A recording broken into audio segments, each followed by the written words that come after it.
Hürmetli vatandaş, bugünkü likşi haberimizi başlayımız. Bugünkü vaziyetimiz doğrusu toxtalımız. Likşiye de Sedaka Corozu Washington'da sözdeyimiz.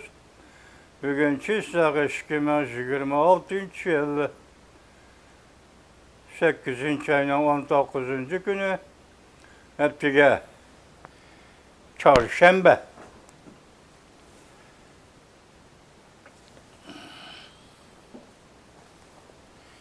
Heptige çarşamba vatandaş şundakken. Bugünkü vaziyetimiz Amerika Koşmuş Ştatları'nın prezidenti Donald Trump İran dedi. Onunla söhbet kurduğun hiç kanda işimiz yok dedi. Üzüplü etti vatandaş. İkinci bulup Amerika Koşmuş Ştatları'nın prezidenti Donald Trump Çavuşen'in devlet başlığı Kim Jong-un bilen alakada yaka telefonda bolğanlığını ve Prezident Donald Trump'ın teklifiga Kim Jong-un'ın cevap qaytırğanlığını qayd qildi. Bu haberle Amerika Avazının Xitay Tel programması tanıtıldı vatandaş.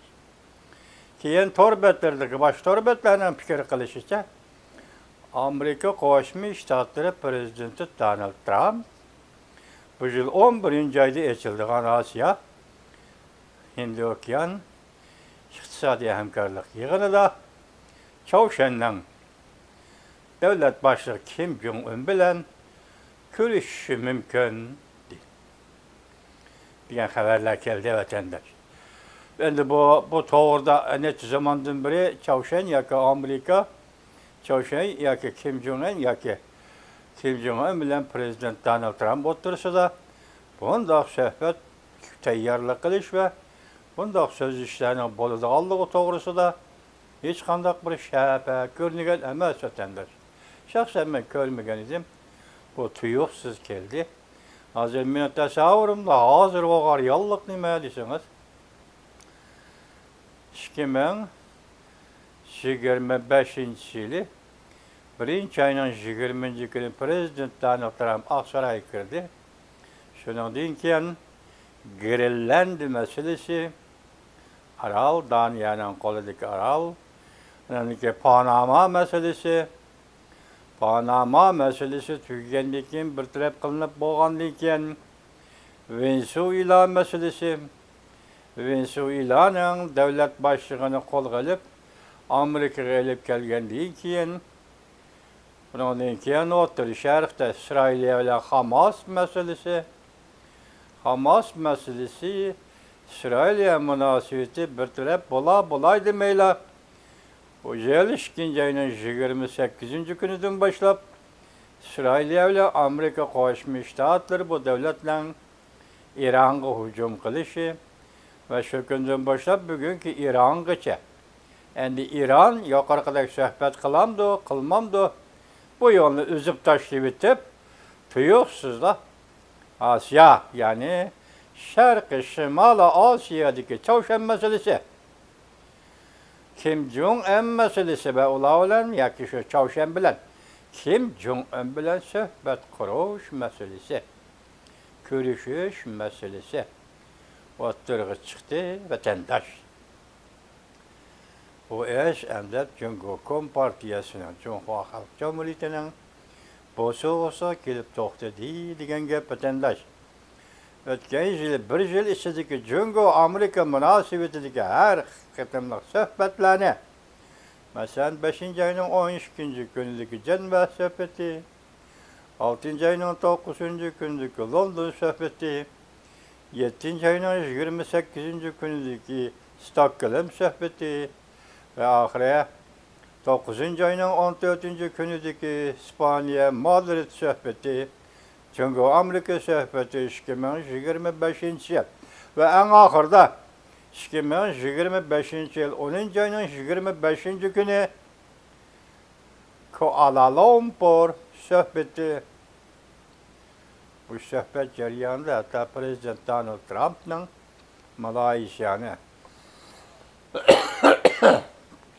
Kuala Lumpurni ziyorat qilganligi Uyadayan aeroplan olturup 1. ayının 27. günü de Amerika Qo'shma Shtatlari prezidenti Donald Trump'ның Yaponiya Tokyo'ga kelib, Yaponiyaning yangi saylangan vaziri Sani Takaichi bilan ko'rishib, masalan, vazir Sani Takaichi 2025-yili 10.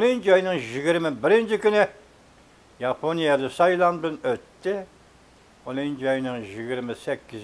günü, 27. günü Tokyo'da Amerika Qo'shma Shtatlarining prezidenti Donald Trump bilan ko'rishdi ve Donald Trump shundoq dedi. Dünyani zilzilga soladigan ve dünya tarixini qaytadan yozadigan, o'zgartiradigan emas, dünya tarixini qaytadan yozadigan, ya'ni Amerika Qo'shma Shtatlarining tashqi siyosatiga bog'liq, Osiyo Ulug' okean siyosatiga bog'liq mushu tarixni qayta yozadigan bir davr nima dedi? Şu davr dediki, yuqorqini men dedim juma. Şu vaqtda dediki, prezident Donald Trump Yaponiya bilan Amerika hamkorligining oltin davri boshlandi. Shuningdek, keyingi Yaponiyadagi o'zgarishlar sizlarga so'zlab qoldik, hammasidan xabaringlar bor vatandoshlar. Yaponiya endi bu yerda haqiqiy bosh ko'tardi. 80 yildan keyingi bugungi kunda Yaponiya uchisidagi badandagi kulohu jandilarni mayli siyosatga bog'liq, mayli iqtisodga bog'liq kulohu jandilarni yechib tashlab, ko'rib yetib, Iroq sharqda bir yap-yangi Yaponiya o'ttirg'i chiqdi. Buron 5 yil tish demokratiya, kishilik huquq, iqtisod va aqliy mulk huquqi, tamoyil beji va shundaqla savdo ta'tir farqi va boshqa dunyo savdo tashkiloti uning nizom namus qonunlariga amal qilish masalasi, savdo so'rkilishi mushu qator ziddiyatlar bilan Jungo va Amerika Qo'shma Shtatlari o'rtasida so'rkilish, elishish bo'lib o'tgan bo'lsa va shu jarayonda Amerika Qo'shma Shtatlari Jungoga besim ishlatkichi, diplomatik besim ishlatkichi qudratli davlat bo'lib gavdasini kirib turganda endi Osiyo Tinch okean, ya'ni Hind Tinch okeani rayonida ikkinchi bo'lib Jungoga har qaysi jihatdan har qanday besim paydo qila oladigan davlat Yaponiya o'rnidan dastur deb o'tamiz. Bugun vaziyatimizning birinchisi. Endi vaziyatimizning ikkinchisi, biz tuni kunlardan, ya oldin kundan boshlab tahlil qilishning obdan bir yo'lini topdik. Chunki masalalarni o'tirg'a qo'ydik, yig'inchoqlab qo'ydik, xulos qilib qo'ydik va masalalardan o'zimiz toza gumon qiladigan masalalarni savol qilib qo'ydik. Siz bilan birlikda vatandosh. Gapning o'zi nega to'xtadi oxiri kelib? Rais Xi Jinping taxtdan tushdi yoki 21-qurultayda yana qayta saylandi degan nuqtada 2-3 kundan beri sizlarga masala topshirdik, leksiya topshirdik. Endi bugun mana qarab turibsizki, anglaysizki buni. Mana qarang, ha. Xi Jinping huquqni kimga topshirdi? Asli mavzu Hu Jintao yana o'ttirg'i chiqdi. Beijingga keldi dedik, bola chaqasi keldi dedik, doktorxonaga kirib qoldi dedik. Jiang Zeminning 100 yilligini xotirlash qatnashmaydi dedik. Endi bu nima dedi? Hu Jintao yana o'ttirg'i chiqdi. Unlash jiddiy xabar. Xi Jinping qayta rais bo'lib, qayta sekretar bo'lib saylanmaslikni qaror qildi. Tashabbuskorlik bilan huquqni bir kishiga topshirdi. Anglayapmidim, endi uyda bolalarim uxlayotdi, anglayapmidim, hozir anglayapmidim. Keyin anglab baqaman, kimga topshirdi? O'tirib chiqqan gap Li Chang. Jungo davlat mahkamasining vaziri Li Changga topshirdi degan gap o'tirib chiqdi. Arliq nim degan to'q Wang Yang, Qo'chun Hua. Enandan keyin nim dedik, Saychi. Hamma sanilib kelingan. Bu qatam qaysi bir torbiyada huquqni Li Changga, vazir Li Changga topshirdi dedi. Lekin gap bu emas, huquqni kimga topshirish gap bu emas. Gapning muhimi Xi Jinping saylanmaydi. Saylanmaslikni qaror qildi. Jungo Kompartiyasiga sekretar bo'lmaydi. Junxo Xalq Cumhuriyatiga rais bo'lmaydi. Buni Xi Jinping o'zi qaror qildi. Buni siz anlab turing, vatandosh. İkincisi, manin qarab turing. Bu qisqa xabar. Qisqa xabar. Ekranda Xi Jinping yoshirib qololmadi. Xi Jinping hayat qalamdi. Xi Jinping hayat qalamdi. 8. ayının ahırda ayrıldı. Bu mesele şu sual, Xi Jinping hayat qalamdı degan sual 8. ayının ahırı ayrıldı. Bugün 8. ay 19. Bu haberni bergen kişi Nazar Torbiti Rongyen. Sizler bilirse bu kişinin 8. ayının 19. günü 38 minut ilgili. İşlerine ciddiligine vardı. Bugün tüm bir sizlerle tahlil kılıp Reis Xi Jinping hukukunu davamlaştıramdı.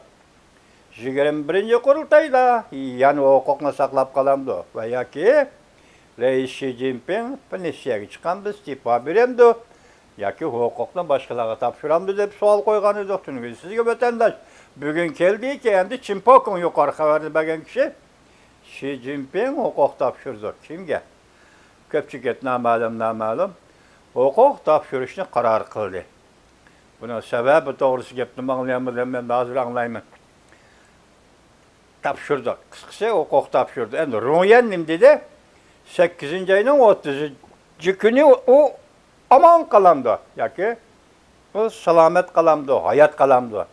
Keskin. Muşu günü, muşu ayının, yani 8. ayının ahırda ayrıldı. Tünügün size kendimi tapşırdı vatandaş kısa haberlerde. Reis Xi Jinping Washington'a ziyaret kildi. Fakat bir gün. Vakit kıslığı, vakit ciddiligi, vakit tahirsizligidan aytganda fakat bir gün o çokum kelish kerak. Prezident Donald Trump shunday taklif qildi, vaqtni bekitdi. 9. ayının 24. günü Xi Jinping çokum Washington'a kelishi kerak vatandaş. Kelishi kerak. Endi hazır mayagi merkezi şeyle bugün vaziyetimizde Xi Jinping hukukunu tapşırdı. O hukukunu tapşırışına karar kıldı. Deydi o, mesela partiya sekreterliği devlet reisi tapşırışına karar kıldı dedi. Nimişka?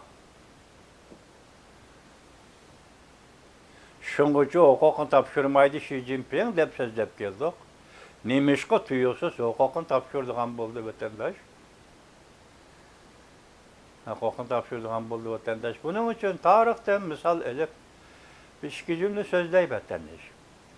1945 yıl 20. asır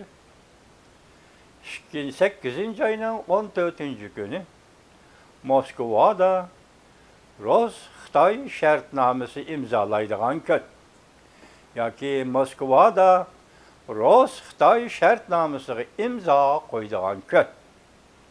Şu günü Cumhuriyet'in Tashqi ishlar ministri Sunki imzo qo'ydigan chog'da hech nimaga qaramay yoki Jiangxi hukumati Kuomintang hukumatiga e'tirozini bildirmay yoki iltijomi qilmay yoki ruxsat so'rayman uni qilamanmi demay Moskvadan Nanjingga qaytib ketdi vatandosh. Rus-Xitay şartnamasiga Kuomintangning Moskva turishliq bosh elchixonasining elchisi Wang Shiji. Wang Shiji kelib shartnomaga qo'l qo'ydi. Uning bosh elchilik darajasidan aytganda amaliyotda Kuomintang hukumatining shu vaqtdagi tashqi ishlar ministrligining muavin ministri darajalik odam. Qoida bo'yicha buning ministri qo'l qo'yish kerak.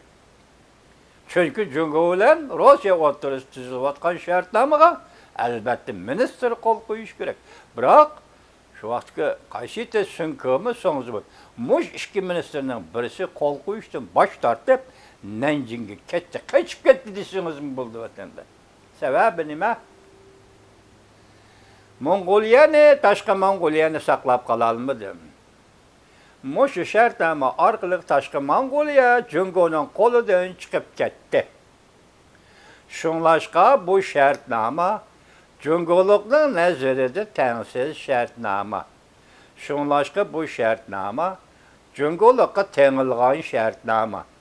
Buningga men imzo qo'yib, Jungo jamiyatida avloddan avlodga xoin deydigan atoqni elishni xohlamayman. Mushundoq atoqqa qilishni xohlamayman. Vatanparvar Jungolik sifatida men bu shartnomaga qo'l qo'ymayman dedi. Sunko alrabinab Moskvadan qochib Nanjingga qaytib keldi. Amaliyotda bu yerdagi Xitoyning mayli u Kuomintang, Xitoy mayli Gongchendang, Xitoy qat'iy nazar hammasi Xitoy. Bu Xitoycha vatanparvarlik Uyg'urning nazarida tajovuzchilik. Qoroqchining mantaqasi, Bulongchining mantaqasi, bir zo'ravon millat va bir zo'ravon atalmış davlatning mantaqasi. Uyg'ur xalq qabul qilmaydi uning vatanparvarligini. Uni bir faqat nima deymiz? Zo'ravon. Zo'ravon, ya'ni lukchak zo'ravon. Vora, ya'ni madaniyatsiz zo'ravon. Ya qonunni, ya diplomatiyani, yoki manfaat to'qinishini va manfaat huquqlarligini, ya'ni mulkchilik huquqini, sovrin huquqini Uyg'urdek millatlarning, Tibetdek millatlarning e'tirof qilishni xohlamaydigan zo'ravonning vatanparvar. Demak, bu yerdagi gap Jungo millatchiligi, Xitoy millatchiligi, Tashqi ishlar ministri Kuomintangning Sunkoning Xitoy shartnomasiga imzo qo'yishiga to'sqinlik qildi millatchilik. Xitoy millatchiligi. Bugün biz so'zlab kelyapmiz, vaziyat yomon jiddiy. Eng oxirgi 13 kun Washingtonga kelishi kerak, bir kun ziyoratda bo'lishi kerak. Mushu sababla uning ustiga xalqaro jamiyat tan olgan va ko'rib turayotgan, ta'kidlab turayotgan masala. Tibet masalasi, Uyg'uriston masalasi, Tayvan masalasi, Hong Kong demokratiya va boshqa masala. Mushu masalalarga navbatda xalqaro jamiyat oldida javob beradigan shundoq bir payt yetib kelganda Rais Xi Jinping ikkinchi qitim saylanamanmi yoki saylanmaymanmi? Ikkinchi qitim rais bo'lamanmi va yoki bo'lmaymanmi? Agar ikkinchi qitim rais bo'lsam, buningga imzo qo'yishga to'g'ri keladi. Ketdimi? Biz tuniga nima dedik? Buning mas'uliyat so'rinida Xi Jinping bor. Jungoning peshqadam siyosiy odamlari yo'q. Chunki uning mas'uliyati yo'q. Chunki ularning majburiyati yo'q. Bu faqat Xi Jinping o'zi bir taraf qiladigan, o'zi majburiyat deb hisoblaydigan, o'zi mas'uliyat deb hisoblaydigan xalqaro masala. Bunday vaqtda Xi Jinping o'zi o'ttirib chiqib, o'zi qo'l qo'yish kerak. Bu ishlarni bilib turayotgan Jungoning peshqadamlari hadab bir kun ansirab, bir kun tanqid qilib, bir kuni huquqni topshir deb, bir kuni armiyani topshir deb, yana bir nima deb Xi Jinpingga besim ishlatayotganligi sizga aytolmayotgan, bizga aytolmayotgan yoshirin sir nima vatandosh? Shu masala Xitoy millatchilik bilan hozir do'qurishib qoldi vatandosh. Xitoy millatchilik bilan do'qurishib qoldi. Shunlar Xi Jinpingning huquq bashi turishi va yoki iste'fo berishi yoki chiqib ketishi, huquqni topshirishi masalasi o'ttirib chiqib qoldi. Siz tarixdagi Sunkoni, Moskvadagi Sunkoni ko'ring, Sunko tashqi ishlar ministri Kuomintang hukumatining bugungi Xi Jinpingni ko'ring. Bugungi Xi Jinping Jumhur Xalq Jamhuriyatining raisi, partiyaning sekretari. Ahvol o'xshash, holat o'xshash, duch kelgan masalalar o'xshash. Tarixda çünkü Taşkı Mongoliyanın müstakil buluşu ve Şinjan'da müstemlik Uyguristan'ı Xitay'a qo'shib meselesiga duch geldi. Bugün 81 yıl öttü. Endi bu tarih, hesap kitap qaytadan qo'lga elindi. Qaytadan qarab chiqildi. Tarixdagi masalalarni o'zgartiradigan va xato ketgan yerlarni tuzatadigan vaqt zaman yetib keldi. Reis Xi Jinping 81 yıl. Aslida mustabidga berilgan huquq 70 yıl edi, 11 yıl eshib ketdi. Reis Xi Jinping bunga bir nima deysiz? 2024 yılı 7. ayının 12. günü Devlet Meclisi bundan burun, bir hafta burun ma'qullagan Tibet meselesini hal qilishni ilgari surish qonuniga shu vaqtdagi Prezident Joe Biden imzo qo'ydi. Amerikaning qonuniga aylandi. Tibet meselesi qonunga aylandi. O hal bo'lishi kerak. Hal bo'lishi kerak. Uyg'urning bir tartibi qoldi. O tartib prezidentning oldiga berish tartibi. 4-8 kuni 2025 yil. Uyg'urlar o'z taqdirini o'zi belgilashga huquqli millat. Zaman shundoq kelyapti-da, endi kelayli Xi Jinping hozir endi mayada 8 ayning 30 kunida yoki 31 kunida eng oxirgi kunida Xi Jinpingning taqdiri bir taraf bo'ladi debdi Rongyan. Xabarda hozir sizga o'qib berdim, yoki hayot yoki mamat taqdiri hal bo'ladi debdi, nayta keskin qo'yibdi. Hozir bu 8 ayning 30 kuni degan gapni Xitoylar o'zi qo'yayotgan gap. Liu Yan degan, u degan, bu degan undaq dedi, bunda besim ishlatdi. Xo'jantoshi, Vinjabo bundaq besim ishlatdi degan gaplar o'zi. 8 ayning 30 kuni xalqaro jamiyat hech qachon biladi o'tirib chiqmadi. Bu Xitoylarning o'zining qo'yayotgan besimi, o'zi keltirayotgan besim. Bu ish qanday bo'ldi bu Xi Jinping bilan Xitoy? Hokimiyat ichidagi odamlar o'tirishga munosabat etadi. Biz uning qarab turamiz. Bugun 19, Alloh xohlasa 20 11 kun qolgan bo'ladi vatandosh. Mush jarayonda bu Xitoylarning degini bo'yicha Xi Jinping raisning hayotida qanday o'zgarish bo'ldi? Jonanxayning siyosiy qurilmasida qanday o'zgarish bo'ldi? Masalan, huquqni topshirsa kimga topshirdi? Endi bu yerda kimga topshirdi degan masalalar ochiq masala vatandosh. Bu hozir xalqaro jamiyatda intayin konkret diqqat qiladigan masala. Huquqni hammadan topshiraveradigan masala emas bu vatandosh. Kimga topshirdi degan masala buning o'zi bir masala. Chunki bugun xalqaro jamiyat jungoga tikilib qoldi-da. Jungoni kuzatyapti-da. Qanday odam Jonanxayga kirdi degan masala bu intayin jiddiy masala vatandosh. İntayin ciddi mesele. Hazır intayin nazik tarafı Rongyan, hazır Çinpok'un vaktini etmem, Çinpok'un hukukunu tapşırış ne? Reis bulmazsın ne? Sekreter bulmazsın ne? Xi Jinping karar kıldı deydi bugün 19. gün Çinpok'un haberde. Rongyan'ın nazarda halkılık pek 8. ayının ahiri. Hayat mı veya ki mamat mı? Bu intayin keskin petbeydi. Rongyan dünyaya nazar torbitide. 11 günlük vakit. Ben qanday tahlil qildim? Hozir Jungoning raisi Xi Jinping Jungochi millatchilik, Jungochi an'ana, Jungochi qo'shtirloq ichidagi vatanparvarlik, Jungochi masalalarni bartaraf qilish yoki hammani o'zining oldiga tortib olish, o'zining etigining ostiga tortib olish, seningmi mening, sening qo'lingdagimi mening deydigan bu Xitoycha xarakter, Xitoycha tabiat hozir siyoset sahasida rol o'ynayotgan shunday paytda xo'sh. Arlaq nima dedik? Jazo lageri Uyg'uristonda Uyg'urlarni qirg'in qilish jinoyatini sodir qilgan Xi Jinping. Buning Xi Jinping javobgar bo'lishi kerak. Javobgar bo'lamdi, bo'lmamdi deb tunugun sizlar bilan tahlil qildik vatandoshim. Iqro qilmaydi, u uning javobgarlik qilmaydi. Şuna bunun ikkinchi odam javobgar bo'lishi kerak. Lekin xalqaro besimdan aytganda kim mas'ul?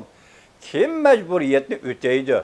senin aldığına bu geldi. Sen hazır reis, sen hazır sekreter. Çünkü Kompartiyasının sekreteri ve hükümet devlet degen sen bu işini bir taraf kılsa. Bu bizim halkara cemiyetin ki. İşki cihati Cungo'dan kilovatkan besem sen nime dedem? Vatanın menfaatini sattın mı? Geptin uçuru. Vatanperverlikle sattın mı? Geptin uçuru. Muşundak bir peytte muşunca ola ziddiyetle içinde kıyınlayıp durgan Xi Jinping agar Çin Poku'nun sözü rast bulunduğun bolsa aldığın şart ondaqda Xi Jinping qaysi yol tanlap aldı? Xitaycha vatanperverlik qo'sh tirnoq ichidagi Xitaycha vatanperverlik prinsipida ching turish. Şunu huquqni topshirish. Bu ishlarni keyingilar bir xil tarif qilish. Jungoning an'anasi bo'yicha, Jungoning millatchilik an'anasi bo'yicha men tarixga yezilganda bundaq alomat bilan yoki bundaq jarohat bilan va bundaq bo'pa qopqor yuk bilan yoki qora qozonni yutib olib bu dunyodan ketmayman ko'rdingizmi? Mushundaq qo'shtirnoq ichidagi vatanparvarlik Xi Jinpingga besim, ro'yi besim bo'lib kelganda endi u Çin Poku'nun sözü bile aytganda nima deydi? Huquqni topshirdi. Partiyaning sekretarlik huquqini, davlatning raislik huquqini topshirishni qaror qildi deydi. Ro'yan nima deydi? Keskin aytyapti. Buning gapicha 8-oyning oxirida Jungoda igizbashlik bo'lganda qandaq vatanda. Lekin mening hozir diqqat og'dirdig'im ko'ngil bo'ldig'im Amerika Qo'shma Shtatlari prezidenti Donald Trump bu yil 5-oyning 13-kuni Beijingda bergan va'dasi yoki taklifi bo'yicha Xi Jinpingni Washingtonni Oqsaroyni ziyorat qilishga taklif qildi. 9-oyning 24-kuni. Şuna Xi Jinping 9-oyning 24-kuni cho'qim kelish kerak. Prezident Donald Trump bilan ko'rishish kerak. Bir kun mavaqit bir kun. Buni biz keyin tahlil qildi, esinglarda bo'lsa vatandaş. Bir kun. Prezident Donald Trump bilan Oqsaroyda suhbatlashdi bir kun. Ondan bu ishni tugatib, Reis Xi Jinping 10-oyda ochiladigan 5-umumiy yig'inda huquqni topshirsa, pensiyaga chiqsa va yoki huquqdan voz kechsa, buning o'zi normal bo'ladi. Chunki 5-umumiy yig'in qaror qildi. 5-umumiy yig'inda Reis Xi Jinping istifoga so'radi. Biz qo'shildik deydi-da, chiroyli bir taraf qiladigan bo'ldi. Vatandaş, 8-oyning 30-kunidagi mush igizbashlik yuz bermasa, mush taraqqiy qilish bilan mush ishlar davomlashib oxirlashsa, masalan, Washington ziyorati oxirlashsa, 5-umumiy yig'inda bir taraf qilinsa, Xi Jinping bu tinchlik, osoyishlik ichida bir taraf qilingan bo'ladi. Undan keyin ishlar, undan keyin vaqt qilmasa, vatandaş.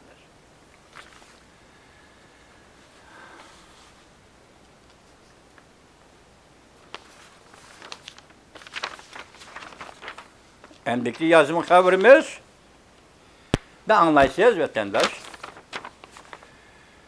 Prezident Donald Trump Çavuşan Kim Jong-un suhbatlashishga javob qaytardi deb ko'rsatdi va Koreya amaldorlari Amerika bilan Çavuşan o'rtasida ahamiyatli suhbat elib berishni ilgari surishni umid qilamiz dedi. Mavzuli xabar 8-oyning 18-kuni Amerika ovozining Xitoy tili programmasi e'lon qilindi. Xabar bunday boshlandi. Amerika Qo'shma Shtatlari prezidenti Donald Trump haftaning 1-kuni 8-oyning 17-kuni bunday ko'rsatdi. Çavuşanning rahbari Kim Jong-un suhbatlashishga javob qaytardi. Bundan bir kun burun Prezident Donald Trump bunday degan edi. Urush qilish ministerligining ministri Pat Haggisga buyruq berdim. Koreya bilan o'tkazilgan harbiy manövrning kölümünü qısqartışını orunlaştırdı. Oxşaşlı bir vaqtda Koriya əməldarları mındaq görsətdi. Prezident Donald Trump'ın Çavuşen bilen Amerika oturusida əhmiyyətlik söhbət ötküzüşünü ilgiri sürüşünü ümid qılımız.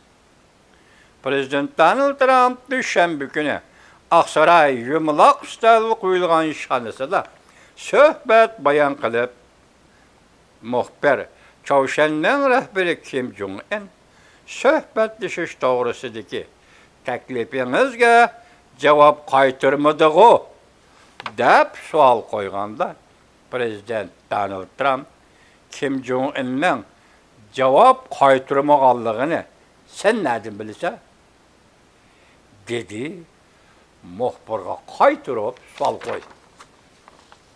Kim Jong-un cevap qaytırdı mı dep yana sual koyulganda Prezident Donald Trump şundaq dep cevap qaytırdı. Prezident Donald Trump yana mındaq görsətdi.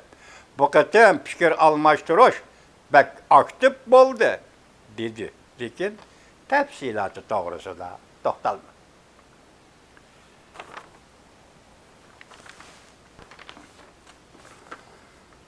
Yana bir xabar. Qatar Hormuz bo'g'uzi kelishimi İran Amerika söhbetiga yordami bo'ladi degandan keyin Prezident Donald Trump mundaq ko'rsatdi. İran bilan söhbət ötküzüşni o'rinlashtirganim yo'q. Mavzuli xabar 8 ayning 19 kuni Amerika ovozdan Xitoy tel programmasi e'lon qilindi. Xabar mundaq boshladi. Amerika Qo'shma Shtatlari prezidenti Donald Trump haftaning 2 kuni, yani 8 ayning 18 kuni mundaq ko'rsatdi. Navbatda İran bilan har qanday söhbət ötküzadigan ishimiz yo'q. Növbəti İran bilan hər qandaq söhbət ötküzüdüğən işimiz yox və hər qandaq söhbət ötküzüşünü orunlaşdırmadıq. Həm də yanımında görsətdi. Amerika İranның portlarına və nefət portlarına qaratqan hər bir qamal qilishni yanala davamlaşdırdı. Özünün sosial mediasına fikir qoyub mundaq dedi. Prezident Donald Trump, Hormuz bo'g'uzi echib etildi. Su minalari tozalandı.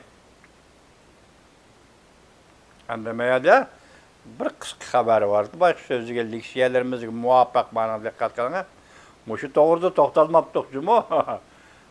Shu so'zlab asli qo'shadigan mazmun mushaylikda so'zlamabdi boshda. Ekranda Jungo dengiz saqcha parxoti çeklengen su yüzü sağlığı büsük birdi. Gökrep, tovlap, Tayvan, Jungo'nun zemini dedi. İki taraf tirkeşti. Senli haberleri doğru bitti. 8. ayının 19. günüydü. 3 saat ilgili ödenler.